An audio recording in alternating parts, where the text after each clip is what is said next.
আসার সময় তোমার জন্য কয়েকটা জিনিস কিনে আনলাম, দেখলেও তো না। আবার কি এনেছো? এই তো হাসপাতালে থাকতে আমাকে কতগুলো শাড়ি কিনে দিলে। ওই কয়েকটা বিস্কিট, লজেন্স, চানাচুর। আসলে ওখানে তো যখন ইচ্ছে খাওয়া যায় না, নিয়মে খাওয়া, সময় মেপে। তাই তোমার যখন খেতে ইচ্ছে করবে তখন ও, তুমি আমাকে কত কিছু দিলে, আর আমি তোমাকে কিচ্ছু দিতে পারলাম না। দিয়েছো কাজল, অনেক দিয়েছো।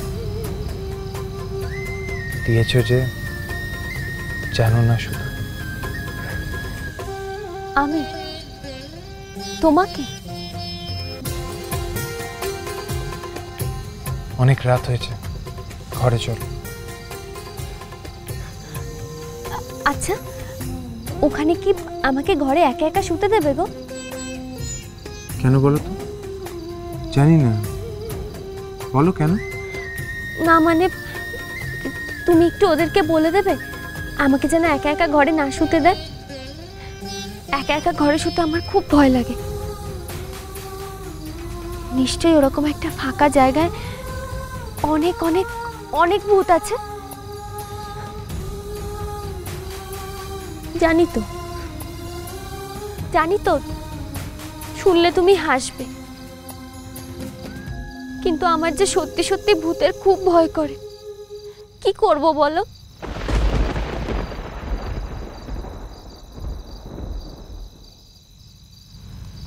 আমি হাসছি না কাজল, আমি জানি তোমার ভূতে ভয় করে। আমি জানি তোমার দম বন্ধ হয়ে আসে ভয়,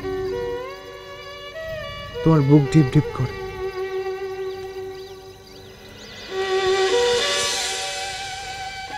আমি সবকিছু জানি কাজল, সবকিছু।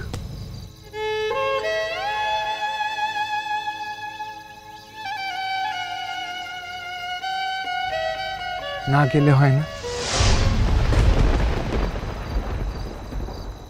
না,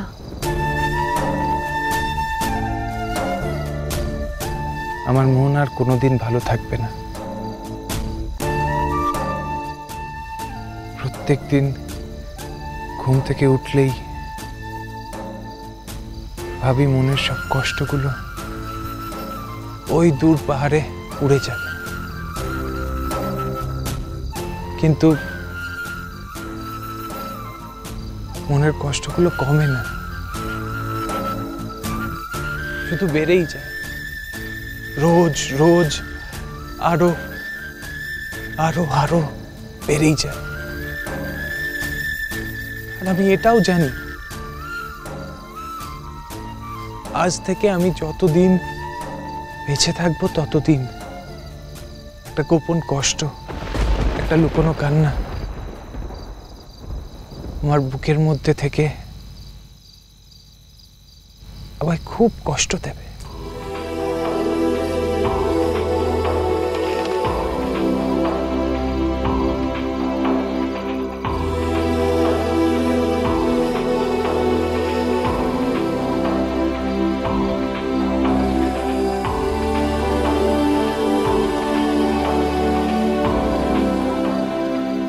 চলেই যদি যাবে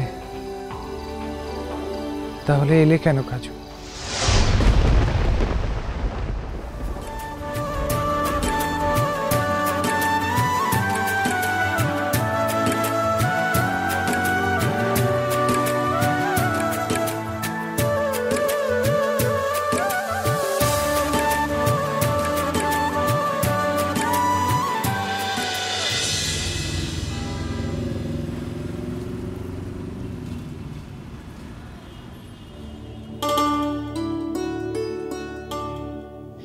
দাঁড়াও, নইলে আমি কি করে শাড়ি পরাবো তোমাকে?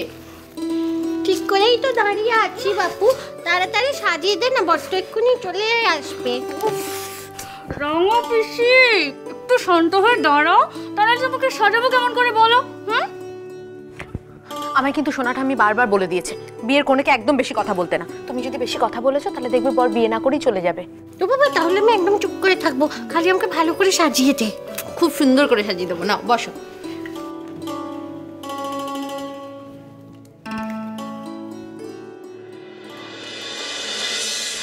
করছো কেন? আরে এটা চোখে পড়ার কাজল, তাকাও। আস্তে করে কিন্তু লেগে যাবে নইলে। পিটপিট করো না।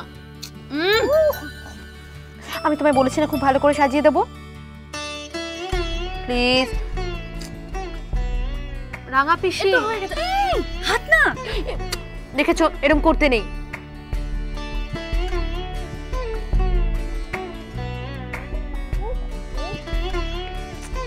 আস্তে, হয়ে গেছে হয়ে গেছে হয়ে গেছে। বাবা দেখি দেখি আমাকে কেমন দেখাচ্ছে দেখ। রাঙা পিসি দেখো সমস্ত ঘেটে যাবে কিন্তু। দাঁড়াও একটু, আর একটু একটু দাঁড়াও, তারপরে একসঙ্গে পুরোটা দেখো। বলো যা, মুখ করছি দেখো না, ভারী একটু সাজিয়ে দিচ্ছিস। আমি তোদের থেকে অনেক ভালো সাজতে পেরেছি, বুঝেছিস? আই মনে আমায় কেমন দেখাচ্ছে রে? ভালো দেখাচ্ছে। তোমাকে খুব সুন্দর লাগছে, কিন্তু তুমি আবার যেন এই সুন্দর সাজ নষ্ট করে দিও না।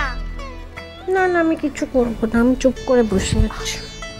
দেখি সত্যি রে রাঙা পিসিকে কি সুন্দর লাগছে। আচ্ছা আ করো, আমাকে লিপস্টিকটা লাগাতে দাও। সে তো ভীষণ সুন্দর লাগছে, কিন্তু ছেলের বাড়ির লোকজন আসা পর্যন্ত রাখলে তো হয়। তখন থেকে যা করছে। এই কি করেছি রে? হ্যাঁ কি করেছি? কি করেছি বল, কি করেছি? খালি একটু কথা বলেছি। খুব হিংসে হচ্ছে তাই না? আমার বর আসবে, আমার বর এসে আমাকে বের করে নিয়ে ড্যাং ড্যাং করে চলে যাবে, আর ধারি ধারি সব মেয়ে ওদের বের হচ্ছে না বলে হিংসে শরীর জ্বলে যাচ্ছে। যার সাথে যাবে রাঙা পিসি, আচ্ছা তুমি একদম ঠিক বলেছো, আমাদের না খুব হিংসে হচ্ছে। তুমি ড্যাং ড্যাং করতে করতে শ্বশুর বাড়ি চলে যাবে, আর আমাদের এখনো বিয়েই হলো না। আমাদের খুব হিংসে হচ্ছে জানো। হ্যাপি মুখের সামনে আঙুল নাড়িয়ে নাড়িয়ে কথা বলছি দেখ। চুপ কর।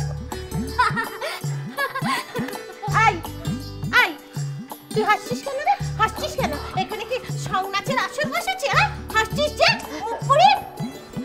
রাঙা পিসি শোনো, এদিকে এসো, এদিকে এসে তুমি বসো। এই সমস্ত কথা কেন বলছো? দাদু ভাই শুনলে কিন্তু ভীষণ বকবে। তোমাকে না হাজারবার দাদু ভাই বলেছে এই সমস্ত আজে বাজে কথা বলবে না। ওই তিন আঙুলের পুচকে আমাকে কিরকম করে কথা বলছে, ও আমার কথা শুনে হাসবে কেন? আচ্ছা ঠিক আছে ঠিক আছে, আমাকে আগে লিপস্টিকটা লাগাতে দাও তো।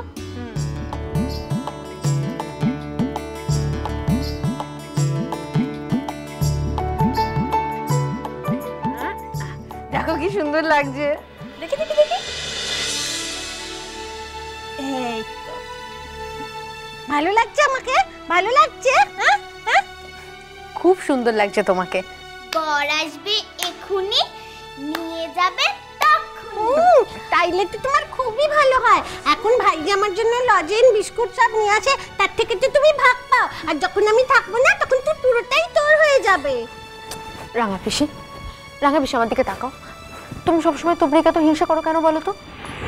তুমি তো জানো তুবড়ির বাবা মা কেউ নেই, ছোটকাই ওকে মানুষ করছে। ওর সাথে এরকম করতে আছে বলো? ওই জন্যই তো আগে ভাই আমার কাছে এসে কতক্ষণ বসে থাকতো, আমায় কত গল্প শোনাতো, কত জায়গায় বেড়া করতে নিয়ে যেত। এখন বাড়িতে ঢুকতে খালি তুবড়ি তুবড়ি তুবড়ি। আই নাম নাম নাম আমার পিছন থেকে নাম নাম বলছি, নাম নাম নাম বেরো বেরো বেরো বেরো বেরো দুহা দুহা। ছোটকা তুবড়িকে খুব ভালোবাসে তো, সেই জন্য না রাঙা পিসি মনে মনে ওকে হিংসে করে। দেখ, আরে ডাক্তার তো বলেইছে আমাদের রাঙা পিসির মন 6 বছরের বাচ্চার মতো, তাই তুবড়িকে রাঙা পিসির কম্পিটিটর বলে মনে করে। দেখ না, চ চ চ। রাঙা পিসি চলো চলো চলো চলো, গয়না পরাতে হবে। বসো বসো। শোনো, যেরকম ভাবে তোমাকে সাজিয়ে গুজিয়ে রেখে যাচ্ছি ঠিক সেইভাবে থাকবে কিন্তু। শুনছো আমার কথাটা? একদম চুপটি করে এক জায়গায় বসে থাকবে। আমরা কেউ একজন এসে তোমাকে নিয়ে যাব, ঠিক আছে? শোনো রাঙা পিসি, এই কথাটা কিন্তু খুব মন দিয়ে শোনো। তুমি কিন্তু শাড়ি পরে একদম চলাফেরা করতে পারো না, হ্যাঁ? তাই জন্যে চুপ করে বসে থাকবে। শাড়ি পরে যদি বেশি নড়াচড়া করো, শাড়ি আলগা হয়ে যায়, সকলের সামনে কিন্তু শাড়ি খুলে যাবে। তখন কি লজ্জার ব্যাপার হবে বলো তো? হ্যাঁ, আর তুমি কিন্তু এখান থেকে একদম নড়বে না, ওইখানেও যাবে না, বুঝেছো? চুপটি করে যতক্ষণ না আমরা আসবো একদম বসে থাকবে।